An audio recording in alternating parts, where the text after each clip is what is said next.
Normal ಆಗಿ ನಾವೆಲ್ಲ egg dosa egg chapati ಎಲ್ಲ ತಿಂದಿರ್ತೀವಿ, ಆದ್ರೆ ಯಾವತ್ತಾದ್ರೂ ಎಗ್ ರೊಟ್ಟಿ ಟ್ರೈ ಮಾಡಿದ್ದೀರಾ? ಹಾಯ್ ಹಲೋ ಎಲ್ರಿಗೂ ನಮಸ್ಕಾರ, ವೆಲ್ಕಮ್ ಟು ಮಮಿನಿ ವ್ಲಾಗ್.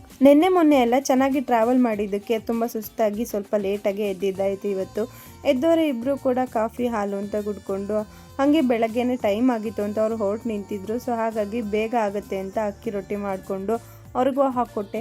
ಸಾಹೇಬ್ರು ಅಕ್ಕಿ ರೊಟ್ಟಿ ತಿಂದು 2 ಸ್ಟೆಪ್ ಹಾಕ್ತಾ ಇದ್ದಾರೆ. ಇನ್ನು ಅವ್ರ ಕೆಲಸಕ್ಕೆ ಅಂತ ಹೊರಟ್ರು. ಇನ್ನು ನಾನು ಕೂಡ ತಿಂಡಿ ಅಡುಗೆ ಅನ್ನೋಷ್ಟೊಳಗಡೆನೆ ಆಗ್ಲೇನೆ ಸಂಜೆ ಆಗೋಯ್ತು. ಇನ್ನು ಸಂಜೆಯಿಂದ ಫ್ರೆಶ್ ಅಪ್ ಆಗಿ ಮೊನ್ನೆ ಒಂದು ಪಾರ್ಸೆಲ್ ಬಂದಿತ್ತು ಅಂತ ಅದನ್ನ ಇಟ್ಕೊಂಡು ಕೂತ್ಕೊಂಡೆ. ನಾನು ಮೊನ್ನೆ ಇರಲಿಲ್ವಲ್ಲ, ಸೊ ಹಾಗಾಗಿ ಅದನ್ನು ಓಪನ್ ಮಾಡಿ ನೋಡಿರಲಿಲ್ಲ. ಇವತ್ತು ಓಪನ್ ಮಾಡಿ ನೋಡ್ತಾ ಇದ್ದೆ. ಇದ್ರ ಹೆಸರು ಬಂದ್ಬಿಟ್ಟು ಮಂಡಲ ಆರ್ಟ್ ಅಂತ, ಎಲ್ರಿಗೂ ಆಲ್ಮೋಸ್ಟ್ ಗೊತ್ತಿರೋದನ್ನೇ. ನಾನು ಈ ಆರ್ಟ್ನ ಆರ್ಡರ್ ಮಾಡ್ಕೊಂಡಿದ್ದು YM ಕ್ರಿಯೇಷನ್ ಅನ್ನೋ ಇನ್ಸ್ಟಾಗ್ರಾಮ್ ಪೇಜಿಂದ. ಈ ಆರ್ಟ್ನ ಡೀಟೇಲಿಂಗ್ ವರ್ಕ್ ಅಂತೂ ನನಗೆ ತುಂಬಾನೇ ಇಷ್ಟ ಆಯಿತು. ಫೋಟೋ ಅಂದ್ಬಿಟ್ಟು ಮಿಕ್ಕಿದ್ದೆಲ್ಲ ಫುಲ್ ಹ್ಯಾಂಡ್ ಪೇಂಟಿಂಗು, ಹಾಗೇನೆ MDF ಬೋರ್ಡ್ನ ಯೂಸ್ ಮಾಡಿದ್ದಾರೆ.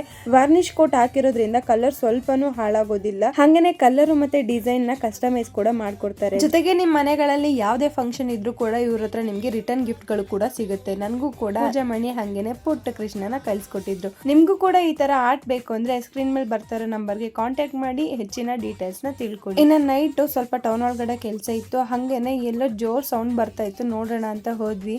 ಎಲ್ಲ ಬೀದಿಗಳಲ್ಲೂ ನಮ್ ಗಣೇಶಂದೇ ಹವಾ ಆಗ್ಬಿಟ್ಟಿದೆ. ಕೆಲವು ಕಡೆ ಪೂಜೆ ನಡೀತಾ ಇತ್ತು, ಇನ್ ಕೆಲವು ಕಡೆ ಗಣಪತಿ ವಿಸರ್ಜನೆ ಕೂಡ ನಡೀತಾ ಇತ್ತು.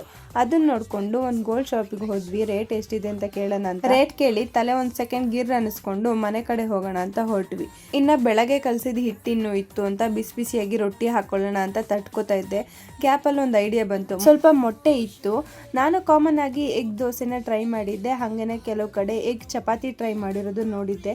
ಫಾರ್ ಇಟ್ ಚೇಂಜ್ ನಾನು ಯಾಕೆ ಇವತ್ತು ಎಗ್ ರೊಟ್ಟಿನ ಟ್ರೈ ಮಾಡಬಾರ್ದು ಅಂತ ಮಾಡ್ತಾ ಇದ್ದೆ. ನಾರ್ಮಲ್ ಆಗಿ ತಟ್ಕೊಳ್ಳೋದಕ್ಕಿಂತ ರೊಟ್ಟಿನ ಸ್ವಲ್ಪ ತೆಳುವಾಗಿ ತಟ್ಕೊಂಡು ಮೊಟ್ಟೆ ಹೊಡ್ಕೊಂಡು ಅದಕ್ಕೆ ಸ್ವಲ್ಪ ಉಪ್ಪು, ಖಾರದ ಪುಡಿ, ಸ್ವಲ್ಪ ಚಿಕನ್ ಮಸಾಲ, ಹಾಗೇನೆ ಪೆಪ್ಪರ್ ಪೌಡರ್ ಹಾಕೊಂಡೆ.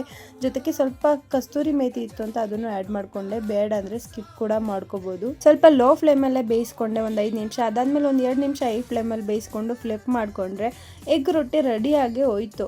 ನಾನು ಹೆಂಗಿರುತ್ತೋ ಏನೋ ಅಂತ ಅಂದ್ಕೊಂಡೆ ಟೇಸ್ಟು, ಆದರೆ ನಮ್ಮ ಮನೆಯವ್ರು ತಿಂದಮೇಲೆ ಒಂದು ಕಾನ್ಫಿಡೆನ್ಸ್ ಬಂತು ಚೆನ್ನಾಗಿದೆ ಅಂತ.